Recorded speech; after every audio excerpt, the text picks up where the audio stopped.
Snow fell differently inside Don Vittorio De Luca's estate. Outside the walls, it buried the city in silence. Inside, it was watched through glass that cost more than most people's lives. Don Vittorio stood at the window with a crystal tumbler in his hand, the amber liquid untouched. The estate behind him breathed quietly. Marble floors, oil paintings, guards rotating with the discipline of soldiers who knew fear had a hierarchy. At the top of it stood him. Power didn't sit on Don Vittorio like a crown, it moved through him like blood. He didn't raise his voice, didn't threaten. He simply decided, and decisions echoed. Tonight's dinner had been flawless, the kind of gathering where men smiled while calculating betrayals, where forks paused just long enough to measure who was watching whom. The Don had barely spoken. He never needed to. Until the spill. It was small. Almost nothing. A maid passing behind him, a tray held too low, a lieutenant standing too fast. Red wine bled across white marble and splashed onto the Don's polished shoes. The sound was soft. The reaction was not. A hand struck the maid before the glass finished shattering.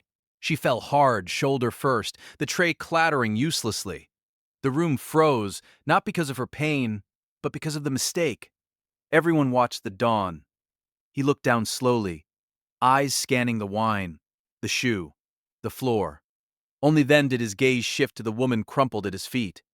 She was small, dark hair pulled back, uniform too thin for winter. Her eyes were lowered already as if she'd practiced that position. "Get her out of my sight," he said. No anger, no emotion. Just removal. Two guards stepped forward.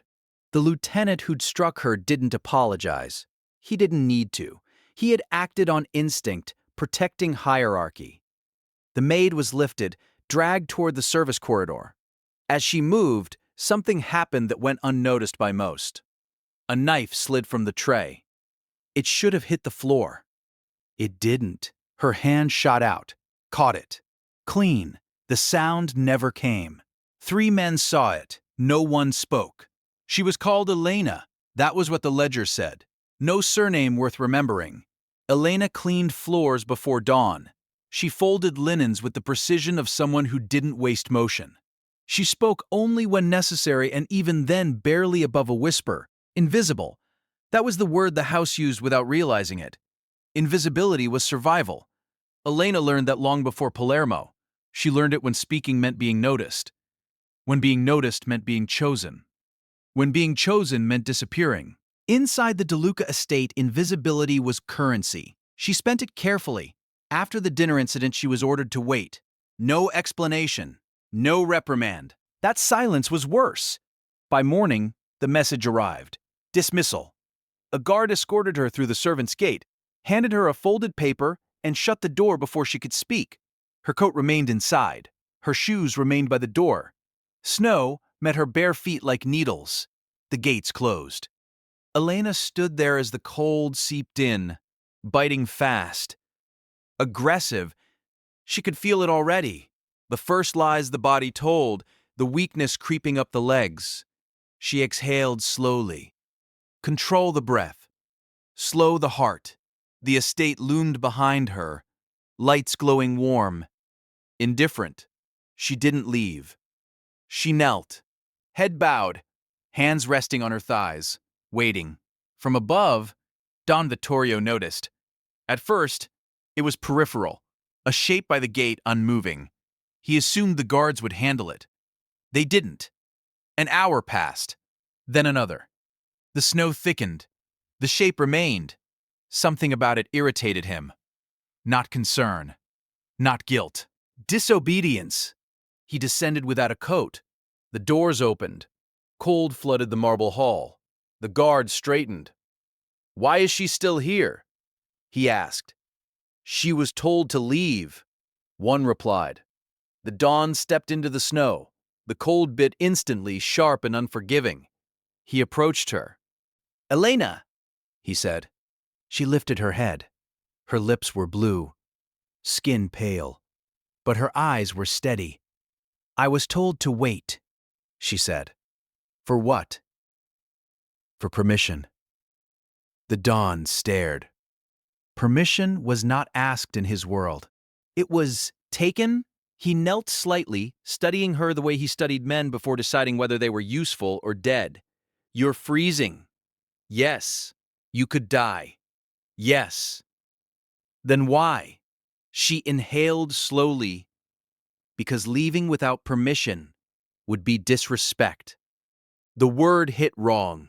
Disrespect was a concept that ruled his empire, and here it was, coming from a woman with no shoes in the snow. Something shifted, not sympathy, curiosity.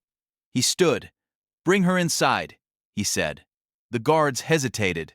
Now, as Elena crossed the threshold, warmth rushed over her skin too fast. Pain flared, sharp, dangerous. She swayed. Hands caught her before she fell. Strong hands, not gentle. She smelled leather cologne, gun oil. The Don watched closely. People in hypothermia shook, panicked, lost control. Elena didn't.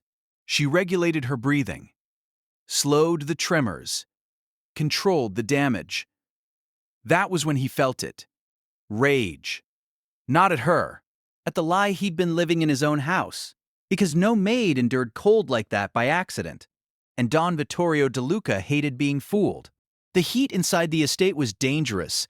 Elena knew it the moment her bare feet touched the marble. Warmth rushed into her too fast, flooding nerves that had been deliberately numbed. Pain spiked sharp and electric, threatening to knock the discipline out of her body. She adjusted instantly. Shorter breaths. Jaw clenched, mind focused. The guards mistook it for weakness. Don Vittorio did not. He watched her hands, not shaking, not grasping for support, but held tight against her sides, fingers flexing in a controlled rhythm. Regulation. A trained response. Medical, he ordered. Two men moved, but Elena spoke before they could reach her. "No rapid heat," she said quietly. "It'll cause shock." The words landed heavy. A maid didn't know that. The doctor who arrived moments later froze when he heard her instruction.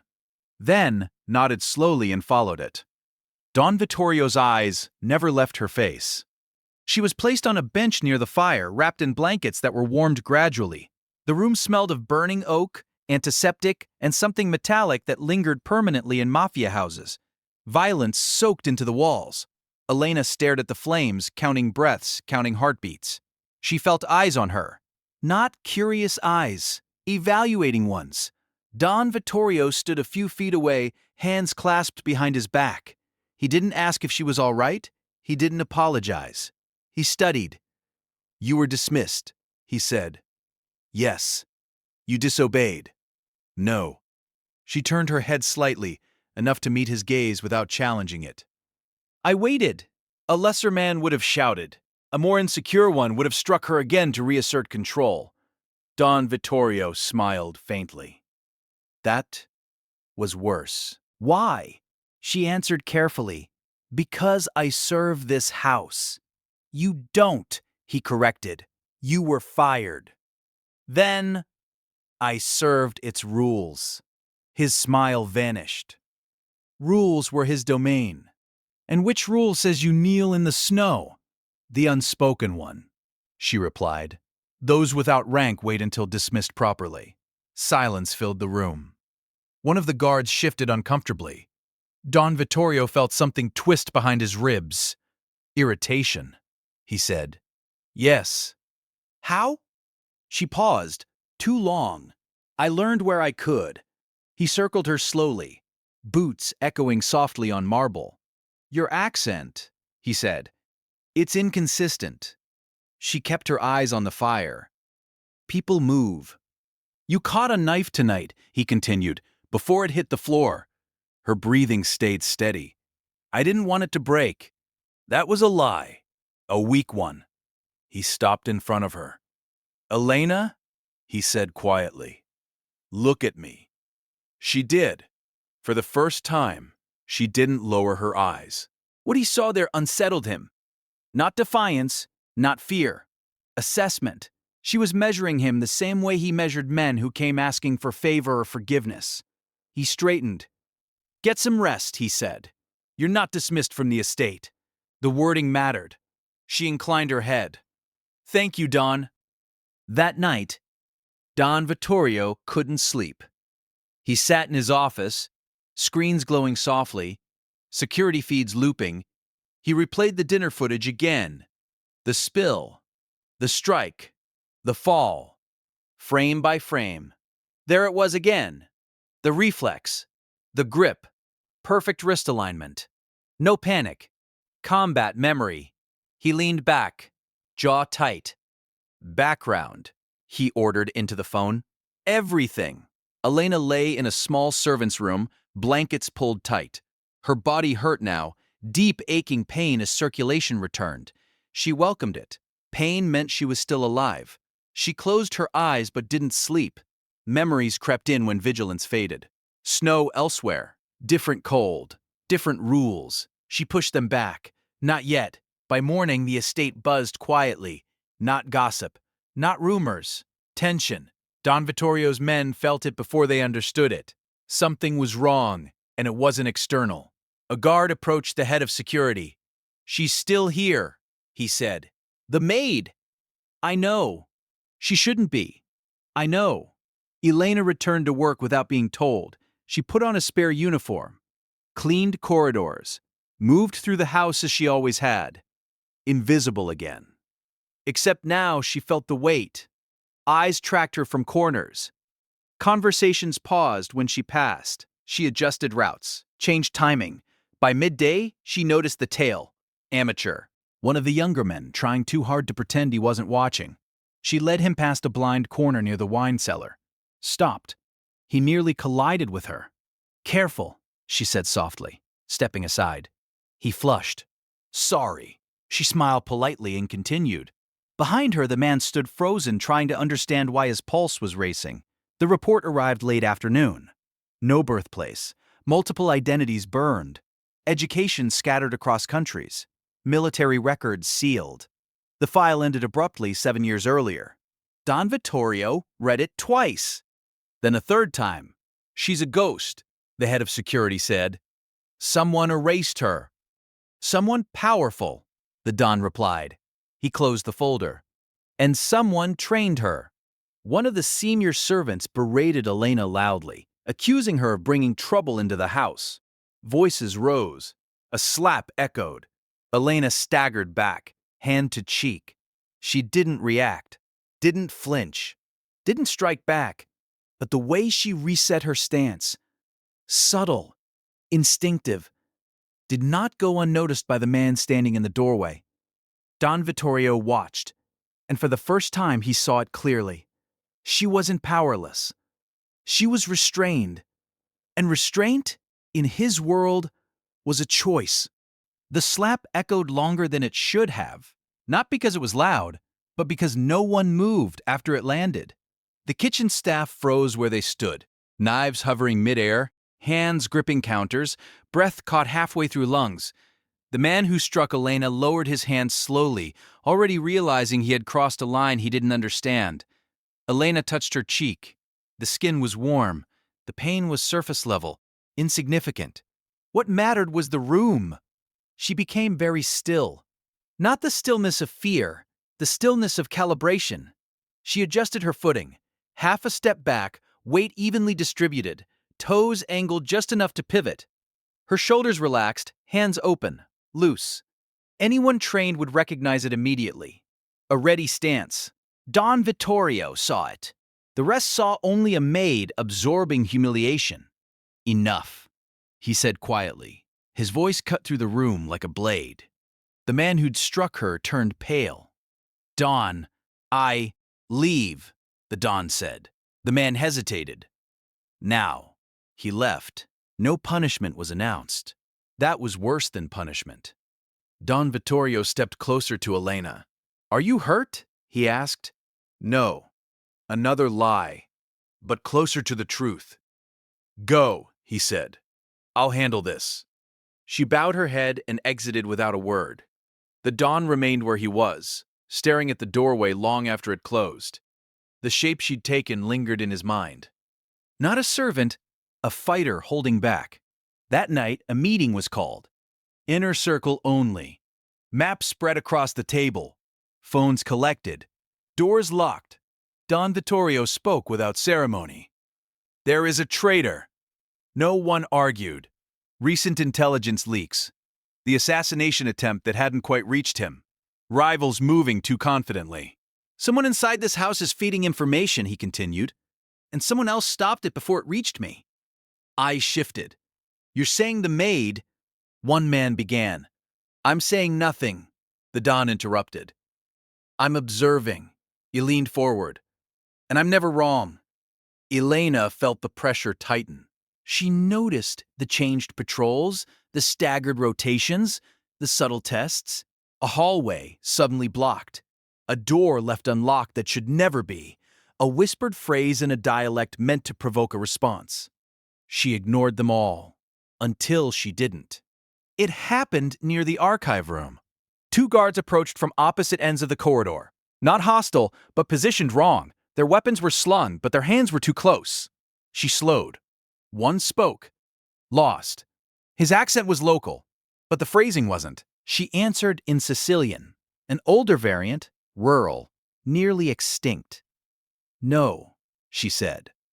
But you are. The man froze. The other guard's eyes flicked sideways. Neither responded. She passed between them. Behind her, both men exhaled in relief they didn't understand. The Don watched the footage later. Sound off. Body language told him enough. She hadn't been surprised. She'd been prepared. The next assassination attempt was better planned. Explosives placed along a delivery route. Remote trigger. Clean exit. It would have worked. Except Elena noticed the absence. No birds. She paused. Listened. The silence was wrong. She rerouted the convoy with a single sentence spoken softly to the driver. Take the long road, she said. Trust me. He hesitated, then obeyed. The explosion rocked the wrong street. Fire bloomed where Don Vittorio should have been. Sirens screamed. Chaos erupted. Elena didn't flinch. Afterward, the Don stood in the war room staring at the map. You saved my life, he said. She didn't deny it. Why? She considered. Because chaos kills everyone, she replied. Including me. He studied her. You don't speak like someone afraid to die. I'm afraid of waste. That answer satisfied him more than fear ever could. From that moment on, Elena was no longer invisible. She wasn't introduced. She wasn't promoted. She simply appeared in rooms where decisions were made. At first, men objected quietly, then less quietly, until one of them tested her. A veteran enforcer, big, scarred, arrogant, stepped too close, invaded her space deliberately. You think you belong here? He asked. She didn't step back. No, she said. I know. He reached for her arm. He never touched it. Her movement was minimal, efficient, a twist, a pressure point, a shift of balance. He hit the floor hard. Breath gone, she released him immediately. No follow-up strike, no gloating, just control. The room went silent. Don Vittorio exhaled slowly. That was confirmation. Later, alone in his office, he poured 2 glasses. She stood opposite him, posture relaxed but alert. You were trained, he said. Yes. By whom? People who are dead. For what purpose? She met his gaze fully now. To end wars before they start. He smiled faintly. Then you've come to the right house. She didn't smile back. I didn't choose this house, she said. It chose me. The Don raised his glass. To survival. She lifted hers. To seeing clearly. They drank. Outside, the snow began to fall again. And this time it didn't touch her. Once Elena was noticed, the estate changed its posture around her. Not openly, not officially, but hallways tightened. Conversations shifted. Men who once ignored her now measured their words when she passed. Others avoided her entirely, as if invisibility had flipped. Not hers, but theirs. Don Vittorio did not assign her a role. That was deliberate. A title would have limited her. Instead, he watched. And so did everyone else. The traitor made his next move too quickly. That was his mistake. Information surfaced that should have been impossible to obtain. A time, a location, a secondary safe house known only to 3 men. The Don said nothing when he heard it. He simply noted who didn't look surprised. Elena stood near the wall, silent, listening. She had already mapped the betrayal. The leak wasn't one man. It was a corridor, a chain of small compromises, favors, resentments, men who thought they were too insignificant to matter. They always did. That night, she approached Don Vittorio alone. "They'll try again," she said. "Soon." He nodded. "Where?" She pointed to the map without hesitation. "Here. They think you'll retreat. You won't." A pause. "You're certain?" "Yes." "Why?" "Because they're angry," she replied. "And angry men want witnesses." The Don smiled thinly. "Then we give them one." The trap was elegant. A public appearance, minimal security, just enough rumor to spread. The kind of move that made underbosses nervous and rivals bold. Elena positioned the perimeter herself, adjusted angles, shifted patrol timing by seconds, not minutes. She didn't explain. She didn't need to. The men who followed her instructions lived. The ones who didn't were quietly reassigned. Or worse, the attack came at dusk. 3 shooters, 1 distraction, 1 internal. Elena moved before the first shot. She pulled Don Vittorio behind cover as glass exploded where his head had been. Gunfire cracked sharp and controlled. No chaos. Only decisions. She shouted commands that cut through noise with authority no one questioned. "Left stairwell. Now. Hold fire. Let them commit. 3rd floor. He's not running." They weren't. The traitor tried to blend back into the security detail. Elena caught him with a glance. A micro-expression. A breath held too long, she disarmed him in 2 movements and drove him to his knees. Don Vittorio watched. Not with surprise. With recognition. This was how he worked. Afterward, the bodies were removed. The traitor was taken downstairs. The Don offered Elena a seat. She refused. "Why didn't you tell me sooner?" he asked. She met his eyes. "You wouldn't have believed me." He didn't deny it. "And now?" "Now you do." Silence stretched. "People will resent you," he said. "Fear you." She shrugged slightly. "They already did. They just didn't know why." He laughed quietly. Not mocking. Appreciative. That night, a message was sent through the underworld without a single word spoken. The DeLuca house had changed. Rivals felt it immediately. Plans stalled, contacts vanished, meetings canceled at the last minute.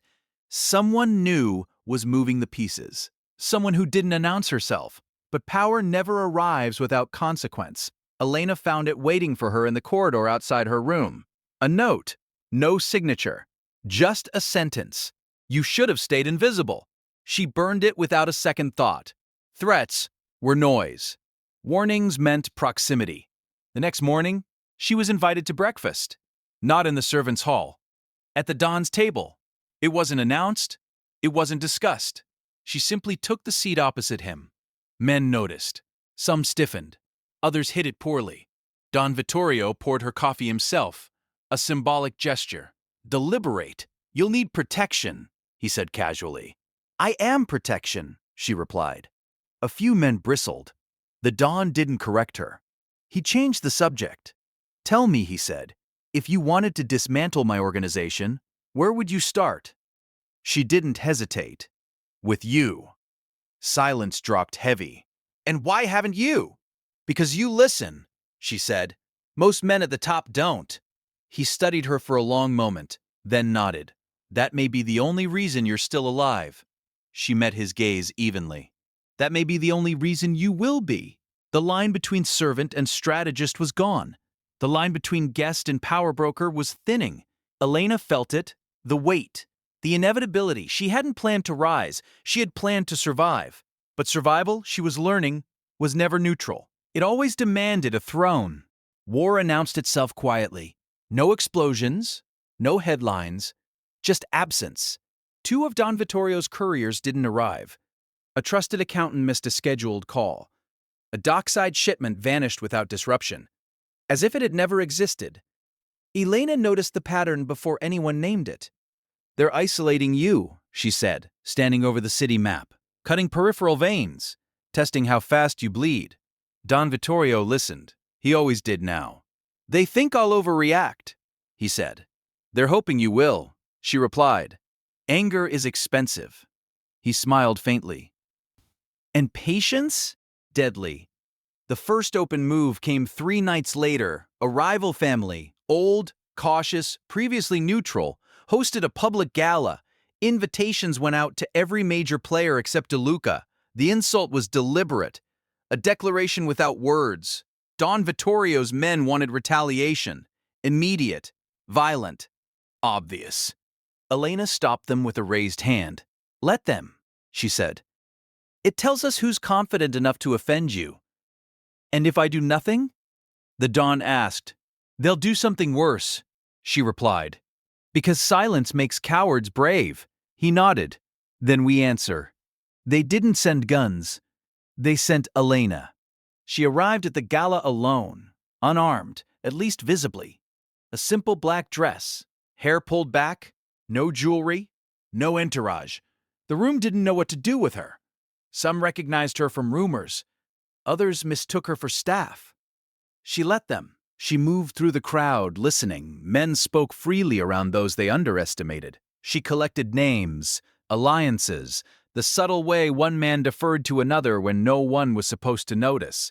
Then she reached the host. She waited until he turned to greet someone else, then spoke softly in his ear. "You should have invited him," she said. The man stiffened. He didn't turn. "Or what?" he whispered back. "Or you'll lose 3 routes, 2 lieutenants, and your nephew," she replied calmly. "Not tonight, not tomorrow, but soon." His breath hitched. "How do you—" She stepped back, smiled politely, and disappeared into the crowd. By morning, the underworld buzzed, not with fear, with confusion.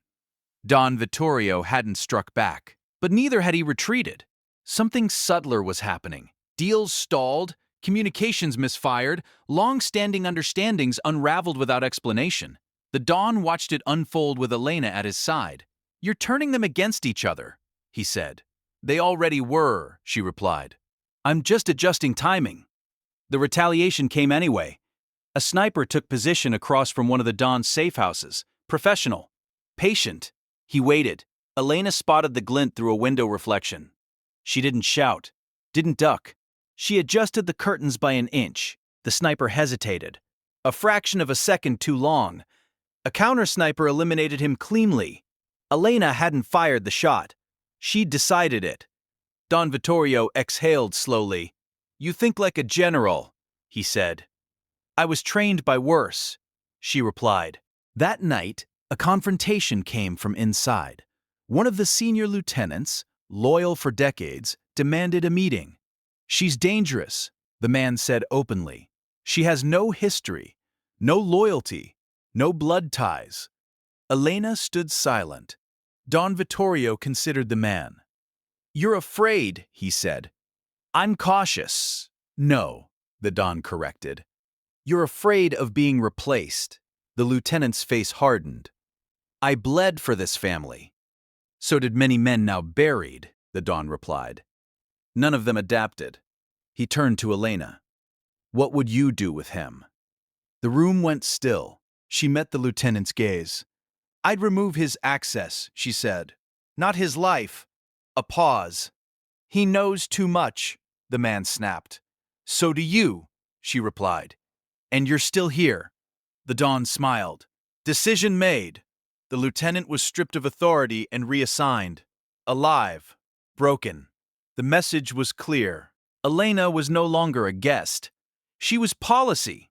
Later, alone, Don Vittorio asked the question he'd been circling for days. "What do you want?" She didn't answer immediately. Desire was dangerous. "I want stability," she said finally. I want wars to end before they start. And power? He asked. She looked at him then. Really looked. I already have it, she said. I just don't display it.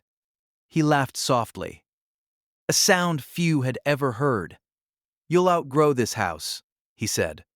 Then build one that can keep up, she replied. Outside, snow began to fall again.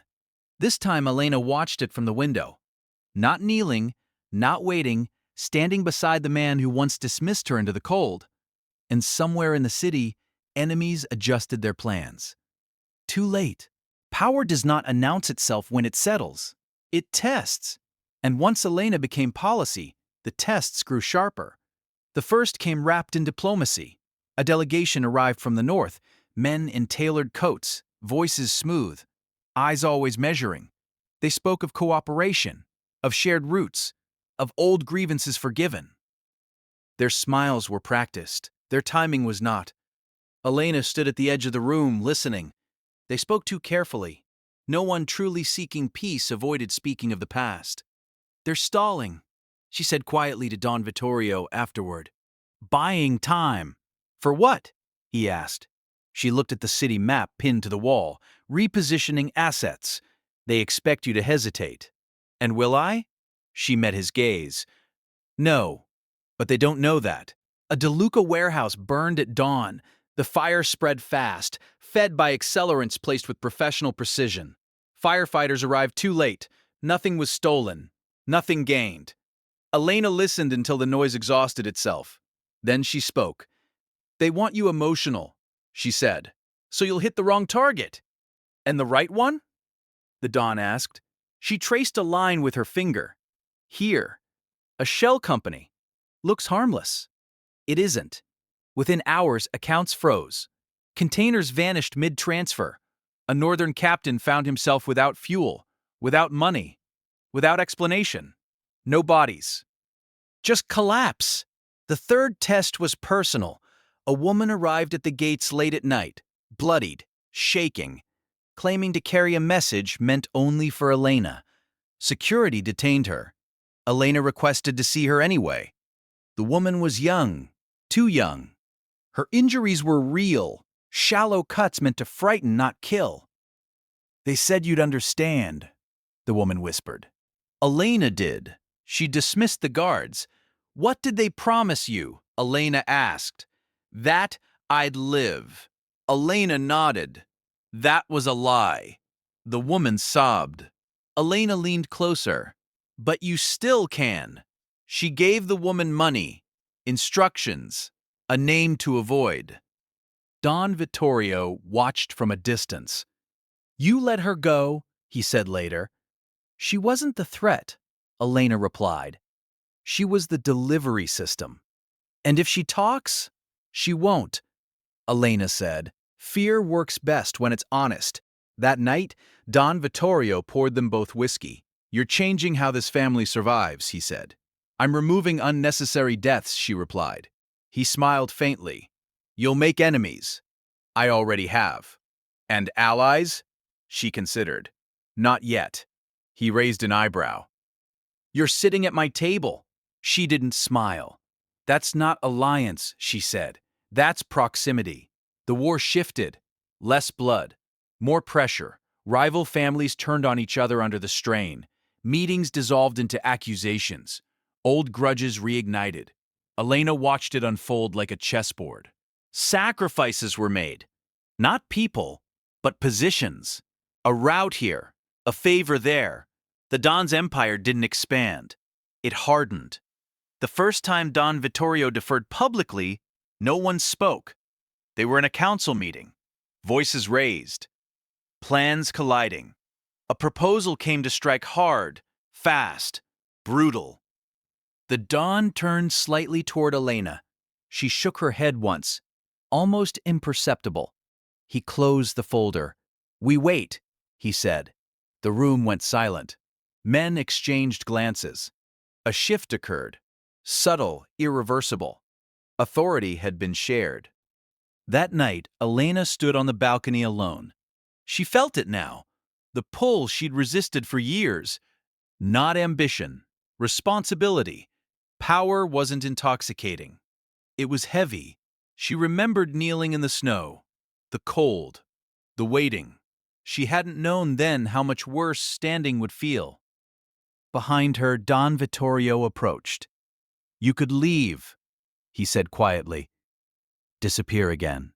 "She didn't turn and let someone less careful take this place?" she replied. "No." He nodded. "You're becoming indispensable." She finally faced him. "That's dangerous," she said. "For both of us." So is being alone?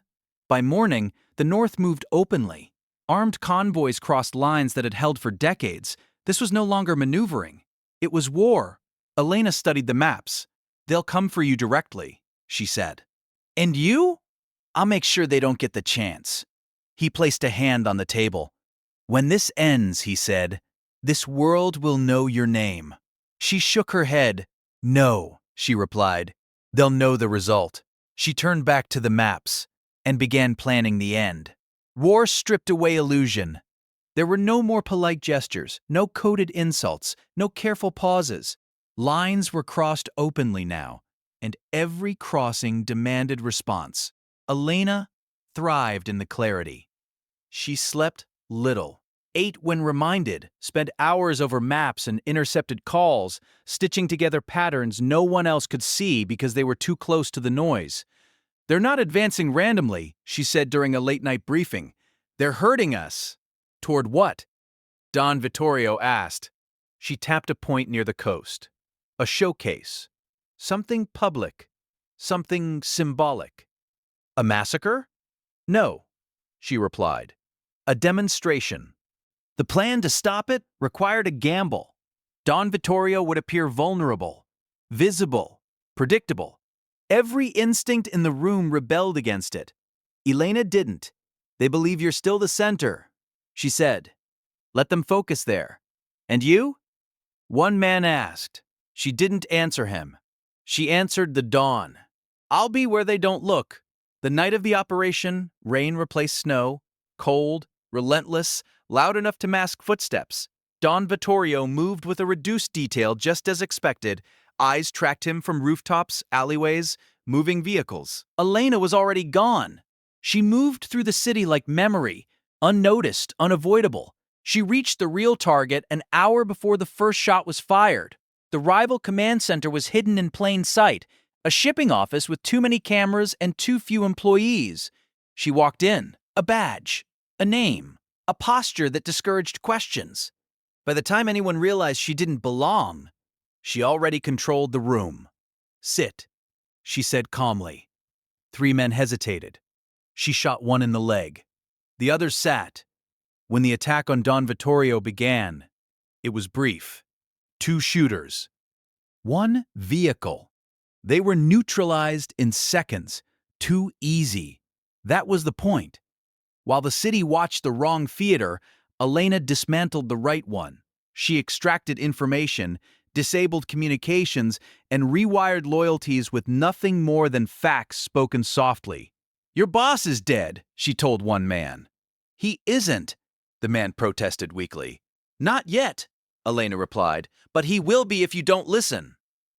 He listened. They all did. By dawn, the war was over. Not declared. Ended. Rival leaders fled. Assets froze. The northern delegation vanished into internal purges. No victory parade. Just quiet. Don Vittorio returned to the estate as the sun rose. Elena was already there. "You took command," he said. She didn't deny it. "You trusted me to." He nodded slowly. "I didn't realize how completely." The aftermath was delicate. Power vacuums always were. Men approached Elena cautiously now, not with fear, but with calculation. She accepted some, dismissed others. She didn't execute needlessly. That restraint unsettled them more than brutality ever could. "You're changing the rules," one man said. "No," she replied. "I'm enforcing them properly." Don Vittorio convened the council. He stood, then sat. Elena remained standing. He gestured to the chair beside his. She didn't take it. Instead, she moved to the head of the table. The silence was absolute. This family survives because it adapts, Don Vittorio said, and because it recognizes strength when it appears. He looked at Elena. From now on, decisions run through her. No objections were voiced. Not one. Later, alone, Elena felt the weight settle fully. This wasn't temporary. This wasn't survival anymore. It was rule. She stood where she once knelt. She remembered the snow. How cold could teach obedience or clarity? Don Vittorio approached her quietly. You could have taken everything, he said. Why didn't you? She looked at him. Because empires rot when built on ego, she replied. I'm not interested in replacing you. I'm interested in ensuring this never needs replacing again. He studied her, then bowed his head slightly. Respect. Real. Earned. Outside, the city breathed easier without knowing why. Inside, the hierarchy had changed forever, and the shadow that once cleaned floors now shaped fate. Power stabilized quickly. Too quickly. That worried Elena. The underworld didn't settle without friction unless something was being compressed beneath the surface. Pressure always collected somewhere, and when it released, it did so violently. She watched the signs. Meetings that ended too smoothly. Messages returned too promptly. Men agreeing when they should have argued. They're afraid, Don Vittorio said, observing the same patterns. Yes, Elena replied, and fear doesn't last. It mutates. Into what? Resentment. The first fracture appeared inside the house? Not from ambition, from loyalty. A group of senior men, old blood, old rules, requested a private audience with the Don. Elena wasn't invited. That alone told her everything. She waited, not outside the door. Above it, in the security feeds, watching posture and proximity, reading movements like language, the men spoke earnestly, passionately. They weren't plotting murder. They were asking for restoration, for tradition, for the old way where power was inherited, not proven. Don Vittorio listened. He always had. When the meeting ended, he dismissed them politely. They left dissatisfied, dangerously so. That night, Elena confronted him. You shouldn't have entertained that, she said. They're scared, he replied.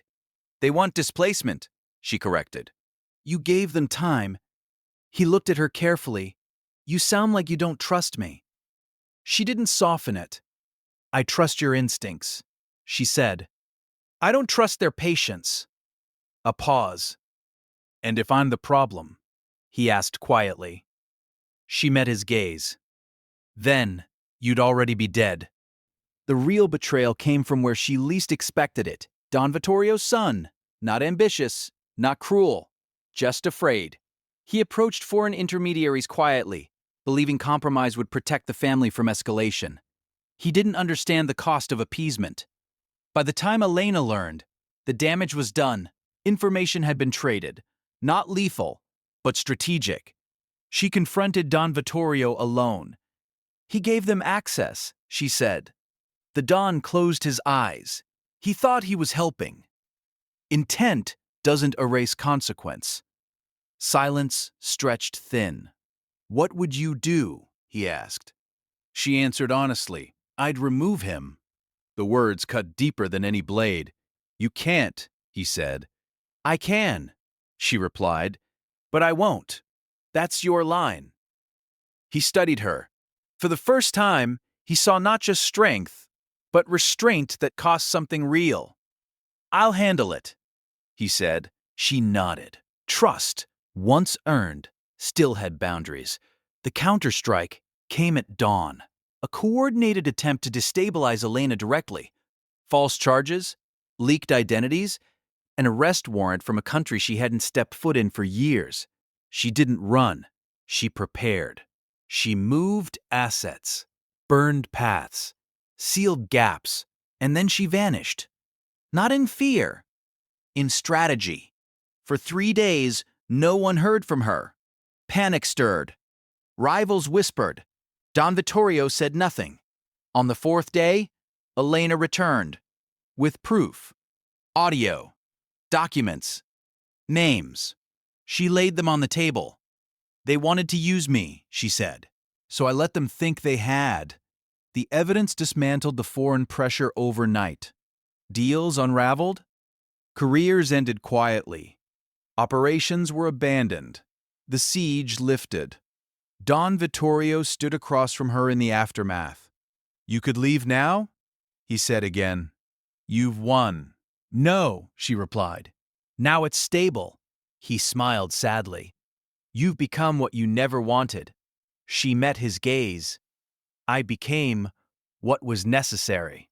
Stability was the most dangerous illusion. Elena knew that better than anyone now. When systems stopped shaking, it wasn't because they were healthy, it was because they were rigid, and rigid things shattered when struck hard enough. She felt the tension everywhere, in the way men waited longer before speaking, in the way agreements were accepted without negotiation, in the way fear replaced ambition. Fear preserved order. For a while, Don Vittorio grew quieter. Age had not slowed him, but displacement had. He watched more than he spoke, deferred more than he corrected. It wasn't resentment, it was recognition. He had built a kingdom, she had optimized it. That difference mattered. The final challenge came without warning. A coalition. Old families, new money, shared resentment. They didn't strike at assets. They struck at legitimacy. A formal gathering was announced. A council meant to redefine leadership, to restore balance. The invitation named Elena directly. That was the threat. Attend and be judged. Decline and be declared illegitimate. Elena read it once, then burned it. "They want theater," she said. "I'll give them conclusion." She didn't go alone. She didn't go armed. She didn't go to negotiate. The hall was full when she arrived. Eyes tracked her. Whispers followed her steps. She stood at the center. Spoke calmly. "You believe I took something that wasn't mine," she said. "You're wrong. I inherited negligence." Murmurs rippled.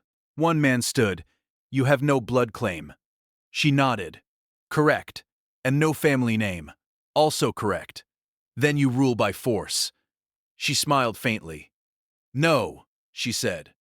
"I rule by outcome." Silence fell. What followed wasn't violence.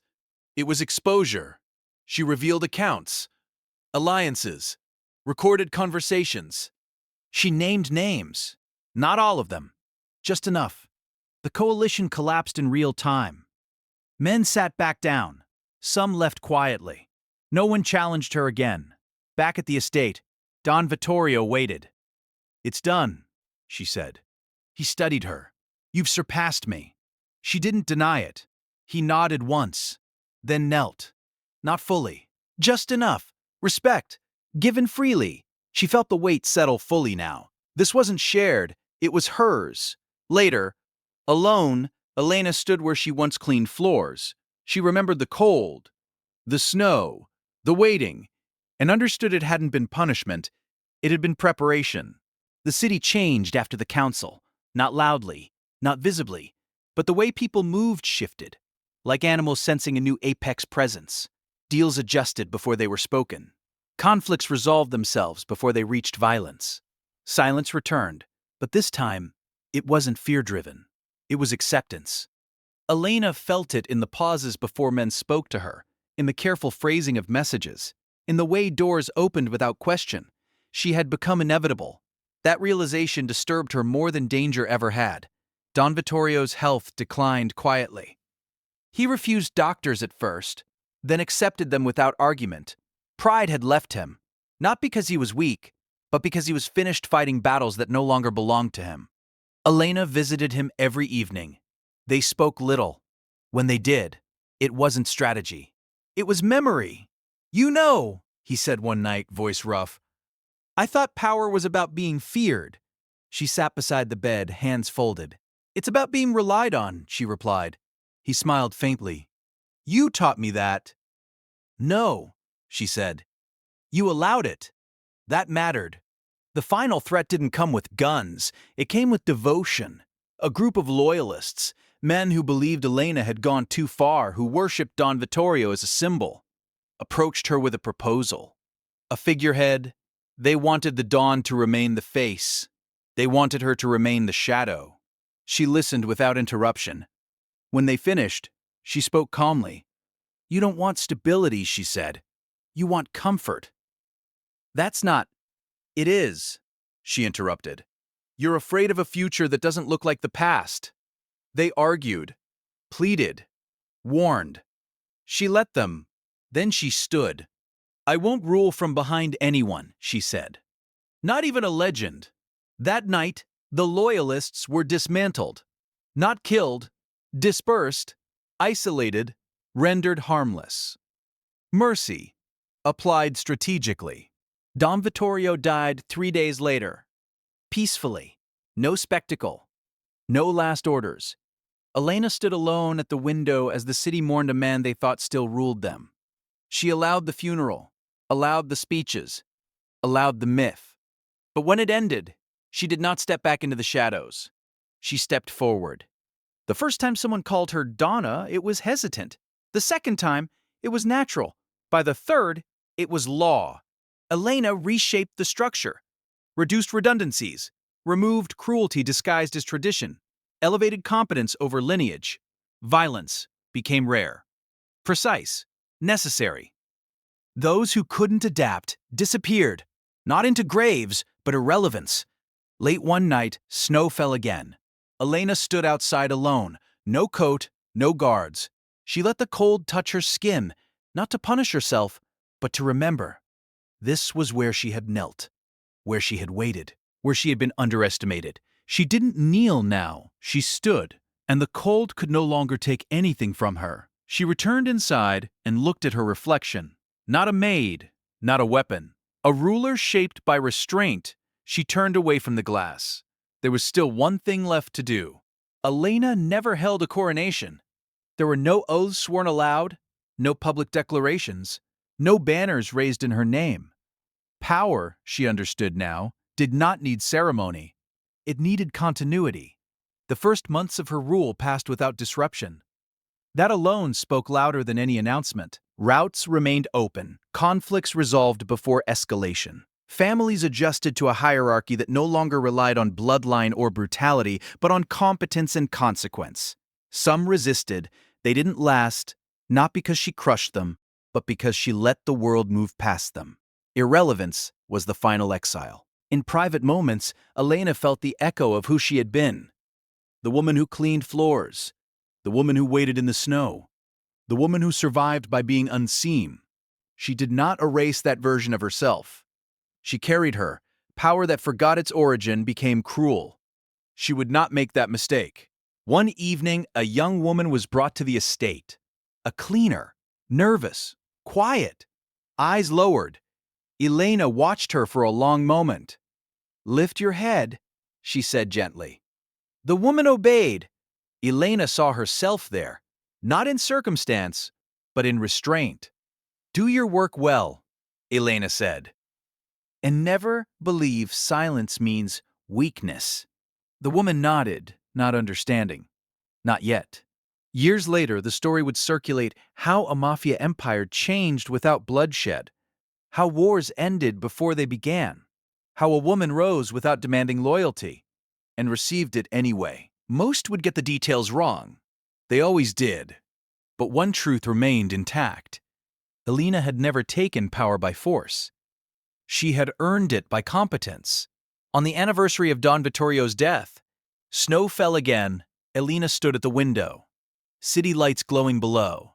She thought of the cold, of rage, of what it had revealed. Power did not corrupt her. It clarified her. Never underestimate the quiet one. Those who survive invisibility learn to see everything. Those who endure silence learn when to speak. And those who wait through the cold emerge shaped, not broken. Respect is not demanded. It is earned through precision, restraint, and the courage to act when ego must step aside. If this story showed you the danger of underestimating the unseen, like the video, if you believe true power comes from competence, not noise, subscribe. And comment below, which moment changed Elena from survivor to ruler for you? More dark, cinematic Mafia stories are coming.